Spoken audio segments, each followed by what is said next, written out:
بسم اللہ الرحمن الرحیم۔ مرنے کے بعد انسان کی 9 خواہشات ایسی ہیں جن کا قرآن مجید میں ذکر ہوا۔ سب سے پہلے اللہ تبارک و تعالیٰ نے سورہ نبا میں ارشاد فرمایا، یا لیتنی کنت ترابا، بندہ خواہش کرے گا مرنے کے بعد کاش میں مٹی ہوتا۔ پھر سورہ فجر میں ارشاد فرمایا، یا لیتنی قدمت لحیاتی، اے کاش میں نے اپنی آنے والی زندگی کے لیے کچھ نہ کچھ کیا ہوتا، کچھ کمایا ہوتا، کچھ نیک اعمال کیے ہوتے۔ تیسری خواہش سورۃ الحاقہ کے اندر اللہ تبارک و تعالیٰ نے ارشاد فرمایا، بندہ کہے گا یا لیتنی لم اوت کتابیہ، اے کاش مجھے میرا نامہ اعمال ہی نہ دیا جاتا، کیونکہ نیک اعمال نہیں کیے ہوئے ہوں گے۔ پھر سورہ فرقان کے اندر چوتھی خواہش کا ذکر ہے کہ بندہ کہے گا یا ویلتا لیتنی لم اتخذ فلانا خلیلا، کہ کاش میں نے فلاں فلاں شخص کو اپنا دوست نہ بنایا ہوتا، برے لوگوں سے دوستی نہ کی ہوتی، ایسے لوگوں سے جو دین سے دور کرنے والے ہیں ان کے ساتھ کوئی تعلق نہ رکھا ہوتا۔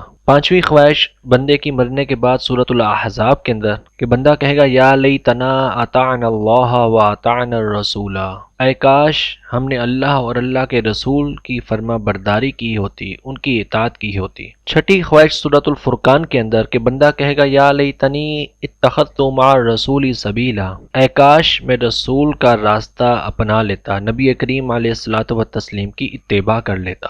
ساتویں خواہش یا لیتنی کنت معہم فافوز فوزا عظیما، اے کاش میں بھی ان کے ساتھ ہوتا، نیک لوگوں کے ساتھ ہوتا، ان کے ساتھ اپنا تعلق بڑھاتا تو بہت بڑی کامیابی حاصل کر لیتا، سورہ نساء کے اندر۔ آٹھویں خواہش سورۃ الکہف میں کہ یا لیتنی لم اشرک بربی احدا، اے کاش میں اپنے رب کے ساتھ کسی کو شریک نہ ٹھہراتا۔ نویں خواہش سورۃ الانعام کے اندر یا لیتنا نرد ولا نکذب بآیات ربنا ونکون من المؤمنین، اے کاش کچھ ایسا ہو جائے کہ ہم دنیا میں پھر سے واپس چلے جائیں اور اپنے رب کی نشانیوں کو نہ جھٹلائیں اور ایمان لانے والوں میں شامل ہو جائیں۔ لوگ خواہش کریں گے مرنے کے بعد کہ کاش ہم دنیا میں واپس چلے جائیں اور اپنے رب کی نشانیوں کو نہ جھٹلائیں، نیکی کے اعمال کر لیں۔ تو یہ 9 خواہشات ایسی ہیں جن کا قرآن پاک میں ذکر ہے اور یہ مرنے کے بعد سے تعلق رکھتی ہیں۔ یہ دنیا میں زندگی ہے، وقت ہے کہ ہم ان خواہشات کا اظہار کرنے سے پہلے یعنی مرنے سے پہلے ہی یہ کام کر لیں۔